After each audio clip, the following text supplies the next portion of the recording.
কোনো ব্যাপার নাকি ভাই? সাউন্ডটা শুনিয়ে দে ভাই একবার। ওই ওরম করিস না ভাই।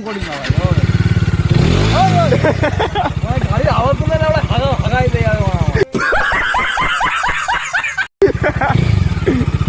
গাড়ির সাউন্ডটা দেখো ভাই খালি। কাকে দিয়েছে চালাতে বন্ধ করে এটা নিয়ে হচ্ছে এ পুরুলিয়া যাবে আর আমি এইটা নিয়ে যাব, মানে এ চলে যাবে আমি তার পরের দিনে যাবো, এরকম একটা ব্যাপার স্যাপার করে রেখেছে। এরকম বন্ধুর থেকে শত্রু লাখগুণ ভালো, কি বলিস? বিশেষ করে আমাকে চালাতে দিবি, আরো শত্রু তো দেখতে পাবি। এ তো একদম সেই গাছের ডালে চলে যাবে। গাছের ডালে ছবি তুই ডাইরেক্ট ছবি মানে কি আমি চালাবার আগে আমার ছবি তোকে দিয়ে দেবো। আমি ফ্রেম করে রেখে দেবো, আগে থেকে মালা ঝুলিয়ে রেখে দেবো, টেনশন নিস না। গাড়ি কি হালকা লাগে আমার। হালকা তো লাগবে, তো ধ্যানটা আছে নাকি? আমার 125 সিসির গাড়ি নিজেই মেনটেন করতে পারছি না, এ প্লাস 160, আবার 250 সিসি কিনেছে। ফাটবে ফুটবে বাড়িওয়ালা।